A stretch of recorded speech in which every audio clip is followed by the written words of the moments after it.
He thought his status as a tourist made him untouchable. Crossing the line, literally, he taunted the silent royal guard, tossing his coffee cup at his feet and reaching for the iconic bearskin hat, all while the crowd watched in tense disbelief. But the guard's response, a swift, calculated step forward and a commanding voice like steel, shocked everyone, turning the tide of the moment. What happened next didn't just silence the unruly tourist. It left the entire courtyard buzzing with awe and a lesson no one would forget. Let's go back to where it all began. A chilly morning enveloped London, casting a gray hue over Buckingham Palace. The air was filled with the chatter of tourists, eager to capture the timeless grace of the royal guards. Amid the hum of excitement, one man stood out, tall, loud, and exuding the kind of self-importance that could make even the most patient observer cringe. In his hand, a paper coffee cup spun idly, a prop in his impending attempt to make the spotlight. The royal guard on duty was an unflinching figure of discipline, his posture straight, his gaze fixed forward. The bearskin hat perched on his head was more than just a symbol. It was a crown of duty, a reminder of heritage and unyielding professionalism. He embodied everything that made the royal guards iconic: steadfastness, honor, and a silent pride. But this wasn't enough for our self-appointed protagonist of the morning. No, he had decided that this day, this moment, was all about him. "Hey mate, give us a smile. What are you, a wax statue?" he bellowed, stepping closer with a smirk that could rival the sun's audacity. You could almost feel the collective wince from the crowd. A few people chuckled nervously, unsure of whether to indulge his antics or look away in embarrassment. Others exchanged uneasy glances, the universal language of disapproval. The guard, meanwhile, remained unmoved, a living statue amidst the brewing chaos. But that wasn't enough for the man, of course not. He thrived on attention, convinced that his humor was a gift to the world. Ignoring the painted white line that clearly marked the boundary, he stepped forward, tossing his coffee cup deliberately onto the guard's polished boots. "Well, let's see some royal reaction, huh?" he taunted, his voice dripping with mockery. The crowd fell into stunned silence. Phones were raised as the moment turned into an impromptu spectacle. Would the guard retaliate? Would this be the day the unshakable royal decorum finally cracked? The guard's face remained as still as marble, but his hands, gripped tightly around his ceremonial rifle, hinted at the tension brewing beneath his exterior. The coffee cup lay on the ground, a symbol of the man's disrespect and his desperate craving for attention. Somewhere in the crowd, a voice muttered, "Does he think this is a circus? This isn't how you treat someone's heritage." Another added, "Unbelievable. Who behaves like that?" The guard's silent strength contrasted sharply with the tourist's chaotic bravado. It was clear. One represented discipline and tradition, while the other was a glaring example of modern entitlement. But the question hung in the air. How much more could this man push before the line was truly crossed? The crowd, now a mix of disapproval and curiosity, waited. The morning chill seemed to grow colder as everyone braced for what would happen next. The tourist wasn't done. Done. Oh no, not even close. Emboldened by the quiet murmurs of the crowd and the unwavering silence of the guard, he decided it was time to up the stakes. With an exaggerated swagger, he stepped even closer, reaching out a hand toward the iconic bearskin hat. Yes, you read that right. He actually tried to grab the hat. The collective gasp from the crowd was almost loud enough to drown out the sound of phones clicking into recording mode. A mother with a young child in tow was the first to break the silence. "That's too much. Leave him alone," she shouted, her voice trembling with both outrage and disbelief. But the man? He simply waved her off with an air of smug superiority, as if to say, "Don't ruin my big moment." After all, in his mind, he wasn't just any tourist. He was the star. And stars, apparently, have the right to disrespect centuries-old traditions for the sake of a cheap laugh. Then it happened. The guard moved. It wasn't just a step. It was precision in motion.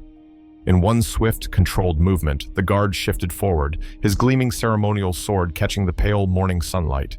His voice, sharp and commanding, cut through the air like a blade. "Step back! Immediately!" Or a second, it was as if time itself stopped. The tourist froze mid-smirk, his hands still awkwardly outstretched. The crowd erupted, not in chaos, but in applause. Some clapped out of respect for the guard. Others, no doubt, were celebrating the tourists' humiliation. And let's be honest, weren't you clapping along in your head? You'd be lying if you said you weren't. But the tourist wasn't ready to admit defeat. Oh no, he doubled down, his voice now tinged with indignation as he blustered, "Who do you think you are to tell me what to do? I pay taxes. You're here because of people like me." Ah, the classic entitlement card, as if his perceived contributions to the economy somehow excused his behavior. The crowd, however, wasn't buying it. That's when an elderly woman stepped forward. She looked frail, but spoke with a voice full of conviction. "My father served in the guards during the war," she began, her tone both proud and sorrowful. "He stood in that same position, protecting what this uniform represents. It's not here for your amusement. It's a symbol of sacrifice and honor." The tourist, clearly not expecting this turn of events, faltered. His bravado began to crumble as the murmurs of disapproval in the crowd grew louder. People were no longer just passive onlookers. They were an active jury, and the verdict was unanimous: guilty of arrogance, disrespect, and making a fool of himself on an international stage. And the guard? He remained stoic, his gaze fixed straight ahead as if nothing had happened. But in his stillness, there was power, a silent assertion that no amount of entitlement could ever diminish the dignity of his duty. By now, the tourist's confidence had all but evaporated. He slunk back into the crowd, his moment of glory reduced to an embarrassing footnote in the morning's events. The phones capturing his antics would ensure his behavior lived on, not as a triumph, but as a cautionary tale. As for the crowd, they didn't leave quietly. Applause and murmurs of admiration for the guard rippled through the square. And maybe, just maybe, a few people left that day with a newfound respect for the tradition he represented. The guard, a stoic pillar of discipline amidst the commotion, calmly adjusted his iconic bearskin hat and resumed his unyielding stance. The subtle motion, so simple yet deliberate, spoke volumes without a single word. It was an act of quiet defiance, a signal to everyone watching that dignity was not just a word, it was a practice, deeply rooted in tradition. He wouldn't be baited by petty antics or entitlement. Meanwhile, the tourist, who moments ago had strutted about as if the courtyard were his personal stage, now looked remarkably small.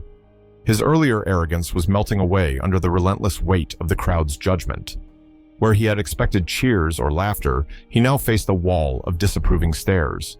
Whispers and murmurs cut through the chilly air, each one a dagger to his crumbling ego. "Disgraceful!" someone shouted, their voice thick with outrage. "Respect the culture!" The words rang out like a bell, and the effect was immediate. The tourist flinched as though physically struck. He glanced around, suddenly hyper-aware of the hostile eyes boring into him. A bead of sweat traced its way down his temple, the bravado that had fueled his earlier behavior now replaced by visible discomfort.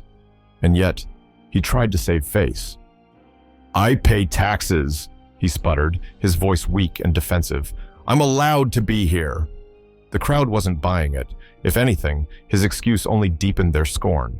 It was the kind of hollow defense that revealed more about his ignorance than his rights. Phones stayed raised, capturing every awkward second of his unraveling. The internet had already taken notice, and the comments under the quickly circulating videos were merciless. Imagine thinking you can humiliate a royal guard and walk away unscathed. Unreal. Props to the guard for showing what real class looks like. That tourist? A walking embarrassment. The courtyard buzzed with quiet satisfaction as uniformed personnel finally approached. Their presence was authoritative, and they didn't need to say much. The tourist, now thoroughly deflated, didn't resist as they escorted him toward the exit. The applause that followed was slow at first, like a rumble of thunder rolling across the courtyard, but it grew steadily louder. It wasn't just for the guard's composure, it was for justice, for tradition, for everything the tourist had failed to respect. As the man disappeared from view, the crowd's attention returned to the guard. He hadn't moved an inch since the disturbance ended, standing tall and steadfast. His silence was now a triumphant roar, a testament to his professionalism and the traditions he upheld. Even those who had initially watched passively now felt a swelling respect for the figure before them. People began to disperse, but the conversations lingered. That guard was incredible. someone murmured, shaking their head in admiration. Not once did he lose his composure. Honestly, the tourist got what he deserved, another replied. You don't mess with someone's heritage like that. As the last few stragglers left the courtyard, the scene returned to its usual stillness. Yet, the events of the morning left an indelible mark. For those who had witnessed it firsthand, and for countless others who would later watch it unfold online, the message was clear. Traditions are not relics to be toyed with. They are symbols of discipline, sacrifice, and honor, values that stand resolute in the face of arrogance and ignorance. And so, while the world moved on, the guard remained. His stoic silhouette against the grandeur of Buckingham Palace was a reminder that some things are timeless, that dignity, once lost, is hard to reclaim. But for those who protect it, it is a shield that no insult can pierce.